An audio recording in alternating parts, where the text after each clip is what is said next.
That night, the sea rose in rage, crying like a mother mourning her daughter. The waves roared louder than thunder. The moon vanished behind thick black clouds, afraid to watch what was coming. The ocean was weeping, weeping from betrayal. Its fury surged wild and violent, but something held it back, as if it recognized its own blood in the enemy. I closed my eyes, searching for the force restraining the sea. Then I saw him, Obim, standing at the shore, with his arms outstretched, and his eyes burning with stolen power. "The ocean belongs to me now," he shouted, with his voice as sharp as broken glass. "Spit out your treasures, and destroy the mermaid realm," Obim commanded. A dark fire burst from his palms. It was unnatural, forbidden and deadly, and the sea obeyed, reluctantly and violently. The ocean floor cracked open. Ancient treasures burst free. Golden pearls, glowing crystals, buried for centuries all flung out of the ocean. Obim laughed like a man who had become a god. His body shook with a power he never earned. He stood tall above the waves, grinning like a devil drunk on destruction. I screamed. This man, this human stole my sister, and dared to destroy our sacred world. Fury blazed through me, and I shot toward the surface, ready to tear him apart. Behind me, our world was falling apart. Mystic waves tore through our coral homes. Screams of mermaid children echoed in the deep, the look of terror in their eyes. Their laughter turning into haunting screams broke something in me. I swam harder through thorns to get to the surface. Pains shot through my body as the thorns cut through my skin. My body screamed for me to stop, but I didn't care. I had just one mission: to stop Obim. Stop this monster who traded love for greed, who sacrificed a kingdom for treasure. I should have stopped Amara. I should have pulled her back from the human world. If she hadn't given him her pearl, no man could ever hurt us like this. I swam like a storm, with heart set on revenge. Then I broke through the surface, ready to strike. But then, I froze. There, glowing inside his chest, was Amara's pearl. Her soul, her light, her life, was trapped in him and fueling his madness. The more powerful he became, the closer she came to death. One strike would end him, but it would end her too. My hand shook, my heart cracked, and my soul split in half. Tears streamed down my eyes as I was confused on what to do. Do I protect my sister, or save my kingdom? Out of helplessness, I screamed into the storm, and the ocean screamed with me. And then,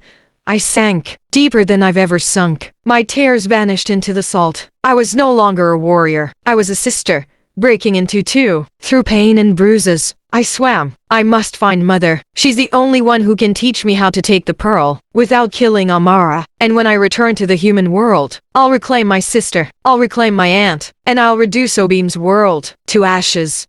I found Mother in the palace, soaked in tears. She was exhausted, and her glow had dimmed. I looked around what was left of our home. Many mermaid were hurt, and we've lost many mermaid. Mother had poured out her magic to protect the weak. Tears streamed down my face as regret washed over me. My families are in pain because I let Amara become human. Mother looked at me with her eyes heavy with pain. She didn't say a word, but her silence carried weight. She walked closer to me and touched my pearl. Then a powerful light surged through me. "You carry the rage of the sea," she whispered. "But rage alone cannot win this war. You need to be strategic." I felt power rise inside me. It was pure, ancient and royal. Power I'd never known even exist. Then she gave me the gift of transformation. "Take this," she said. "Become human, and go to their world. Save your sister, save your aunt, and destroy Obim and those who conspired with him." I nodded. Tears blurred my vision, but I understood. The humans broke the sacred pact, and now it's time for the ocean to strike back. "Go now," she commanded,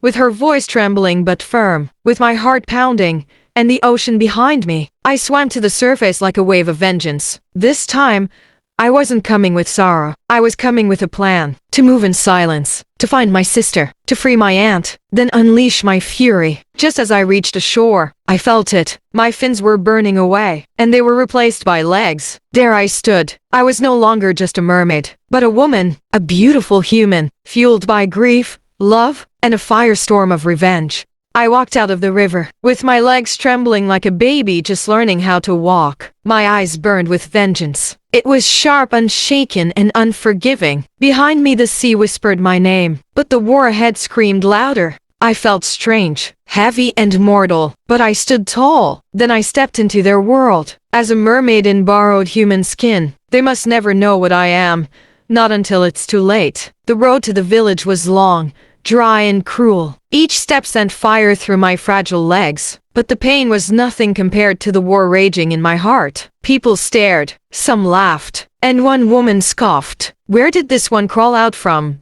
She looks cursed. I stood still, not because of fear, but because I smelt a familiar scent. One of us was here, and it wasn't Amara, or my aunt. Curiosity gripped me. The scent was faint but familiar, so I followed it through back roads and shadow, bleeding, limping, but never stopping. Then I saw her. She stood there, as a human, our eyes locked, and everything paused. She was a mermaid princess, just like me, hiding in the skin of the people who betrayed us. We didn't speak. We didn't need to. I moved closer and touched her pearl. Memories rushed into me like a tidal wave. She was my aunt's daughter, a child of the ocean and half human. She was the child my aunt gave birth to when she left the ocean to marry a human, who fed her lies and left her broken. We embraced, two daughters of the sea, shattered but not defeated. We wept in silence, then made a vow without words. She took me in, fed me, clothed me, taught me how to walk like them, talk like them, and blend in without them getting suspicious. Then she introduced me to her foster mother, an old woman with kind eyes and a haunted past. Together, we planned to visit Aqua Village, to see what the humans had done, and to make plans on how to take back what belonged to the ocean. I rested for 3 days, even though I felt no need for it. But Kioma, my aunt's daughter, insisted. You need to regain your glow. You must blend in completely, she said. Then we set out for Aqua Village. We disguised ourselves as traders. Men swooned over my beauty, but I scorned them all. My heart beat for only one thing, Amara. As we walked, my mind was in turmoil. Will I see Amara again?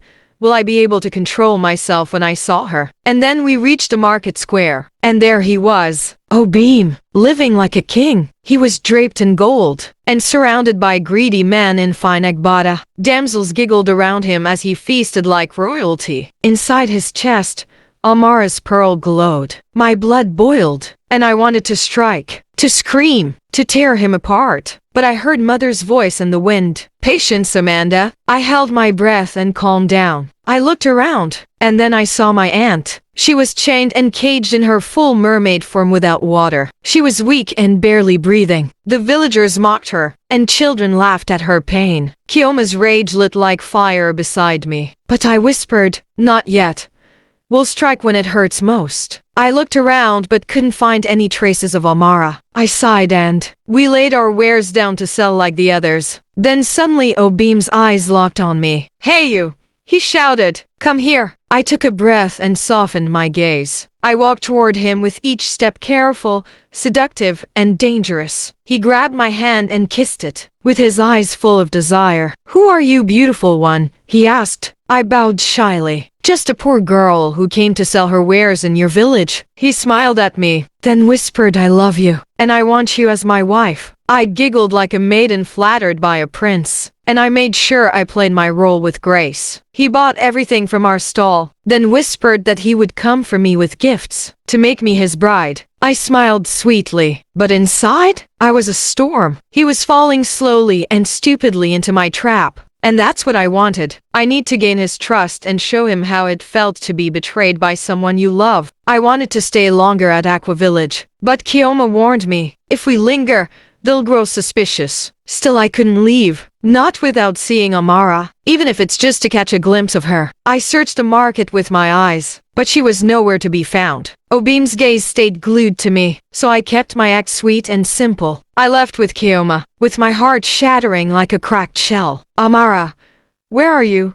I whispered into the wind. That night I couldn't sleep. Time was running out. If I used magic, Obim would sense me. The pearl inside him would alert him. So I waited, restless, broken and afraid. Then fate arrived. Obim came to our small hut, with gifts, gold and a mountain of dowry. His smile was wide, but my own smile was wider. It's just that mine was made of knives. Kioma's foster mother acted as mine, and we held a quick village marriage. Obim beamed with pride, and I giggled and played the part of the lucky village girl. Please, let Kioma follow me to your house, I asked. And he agreed. That night, when we arrived at his mansion, he praised my beauty and I praised his power. He drank my words like wine, and I made him feel like the man he thought he was. But then, we heard a commotion outside. It was loud and violent. My heart skipped a beat. I knew this had to do with Amara. "What's going on?" I asked, keeping my voice as sweet as possible. "Just that foolish mermaid again,"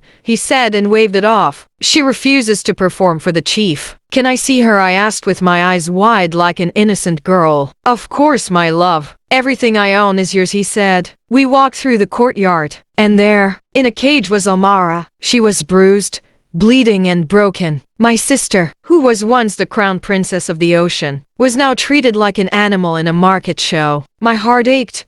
My leg trembled, but I held on. Men who lined up to watch her perform laughed and mocked her. Obim moved closer to her, and right there in front of my eyes, he grabbed a bowl of hot water and poured it on her fins. Amara screamed out in pain. Her scream shattered something in me. I wanted to tear him apart, but I laughed instead. Laughed to protect my secret and avoid any suspicion. "Serves her right," I said aloud, but inside I screamed in pain. "Hold on, Amara. I'll save you," I said as I mind-linked her, but she was too weak to respond. Obim grinned and pulled me away. "Let's go, my queen." That night, I gave him what he wanted. Praise, laughter, and pleasure. I drugged him with magic and watched him fall into deep sleep. Then I ran out of the house, to the ocean, to my true home. I collapsed at the shore, and screamed into the waves, and let my pain pour into the sea. Then I wiped my tears, stood up and whispered, "Obim, I will make you pay for this."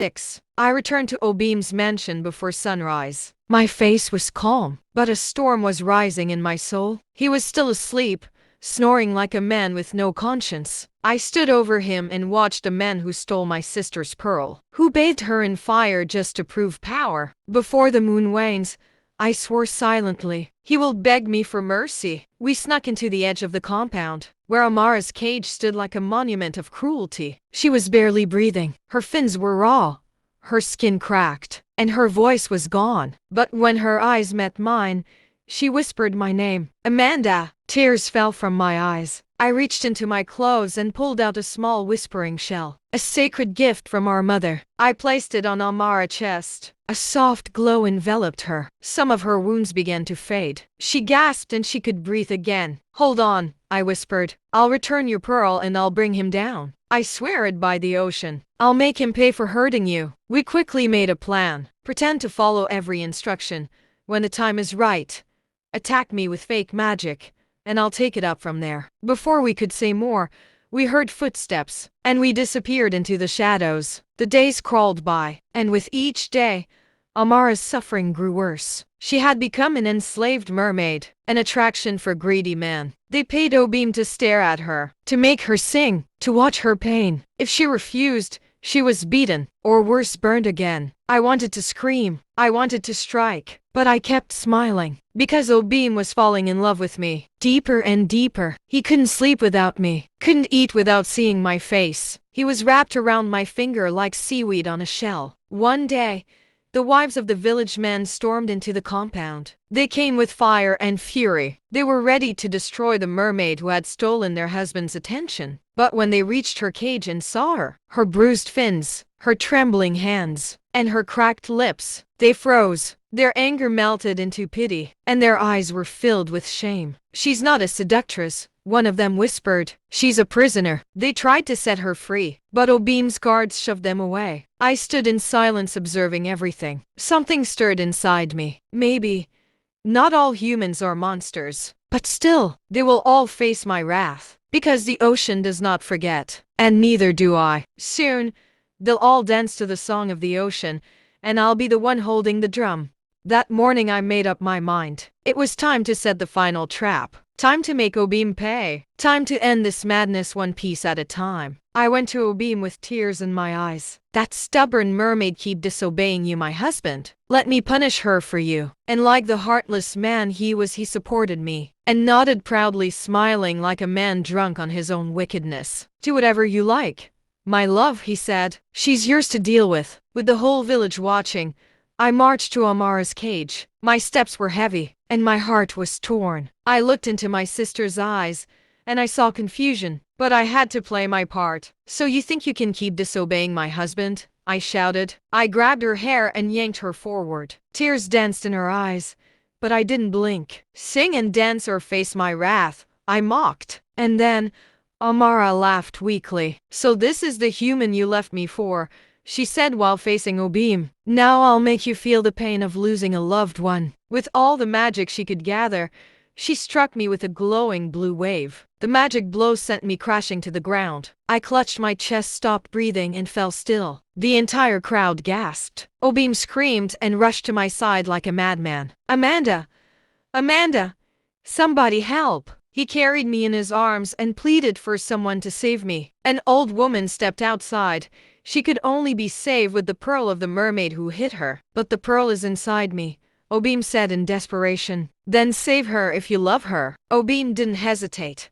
Right there in front of everyone, he summoned the pearl out and put it inside me. I coughed and right there I opened my eyes, slowly like a goddess just reborn. You're alive, Obim said with tears and emotions in his eyes. You saved me, my love, I said, brushing his face. You saved me, thank you. But inside me, I was smiling and rejoicing happily, and screaming in victory. He had just given back Amara Pearl, the very power he used to torment her. Just one more, I said as I laid in his arms. Just one more pearl and we'll all be free. That night, while Obim slept like a fool beside me, I slipped out of the room with Amara's pearl tucked safely in my hand. My plan was simple: to return her power, restore her strength, and begin the final strike. But just before I reached the cage, I heard a soft shuffle in the dark. Someone was already there. I paused, hiding in the shadows, with my hands crackling with magic in case it was one of Obim's guards. Then I saw him, the village boy, the same one who used to sweep the palace courtyard and who always stared at Amara like she was the moon. He tiptoed forward with tears in his eyes, trembling with fear but filled with courage. He knelt beside the cage and unlocked the iron bars. I'm sorry, he whispered. I'm sorry for what these humans did to you. I don't know if you can hear me, but I'll take you home. Then gently he lifted Amara into his arms, even though she was barely conscious. Her fins dangled limply, her hair was tangled and wet. But in that moment, she looked like royalty in his embrace. He began to run, fast, desperate, and bravely. I followed from behind, hidden in the night, with my heart pounding. But just as he reached the outer gates, Obim's guards burst out from every corner with swords in hand. They chased him down like wild dog. He ran with everything he had, but Amara was weak, and her weight slowed him down. When they caught him, they beat him with fists, clubs, and kicks until he was soaked in his own blood. I watched with clenched fists burning with rage. You traitor!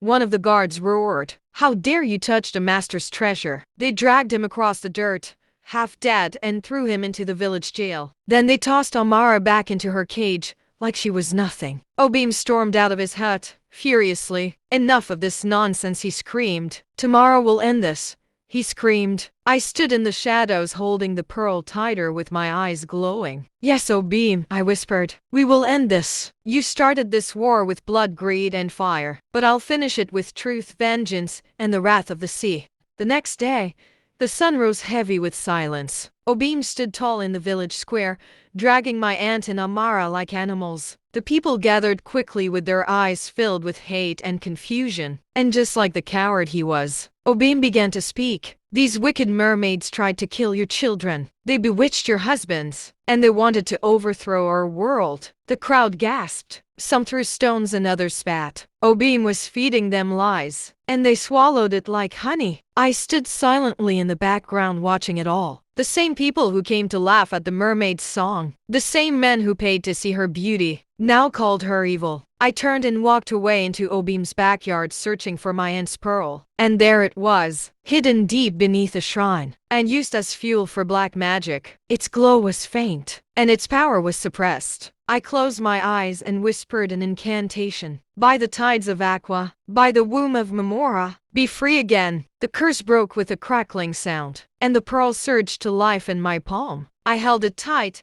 and marched back to the square like the storm I was. The wind obeyed me. It rose with my steps and howled around the village. Dust flew and the skies darkened. Enough, I shouted, and the ground trembled. I raised my hands and with a burst of light I returned the pearls to my aunt and Amara. Their eyes lit up, their bodies transformed. And far away, deep in the ocean, the tides rose in celebration. Obim turned slowly, looking confused. "Amanda," he muttered. What's happening?" I stepped forward, shedding my fake human skin. My scales glistened, my hair floated like seaweed in the wind, and my eyes burned with vengeance. "Remember me now?"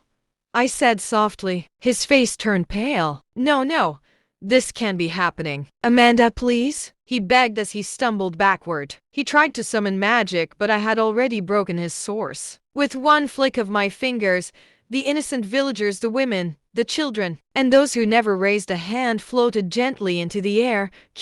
"This is my gift to you," I said calmly. "A second chance in a new land, far from this cursed soil." They disappeared like mist, and only the guilty remained. Obim, his guards, and the cruel man. And then, the ocean roared. Waves as high as trees rose behind me. My aunt and Amara stood tall beside me, whole again, powerful and glowing. "This is for every scar, every tear, and every lie," I whispered. The sea flooded the village. Huts were crushed, trees were uprooted, and walls collapsed. The wicked men screamed, but there was no mercy in the water. Obim tried to run. "Please, Amanda, remember how much I loved you," he cried. I walked toward him slowly. "Did you remember how much Amara loved you?" Thunder cracked, lightning danced. Then I summoned the final storm. Obim was struck. Again and again, his body twisted in pain, until he dropped to his knees.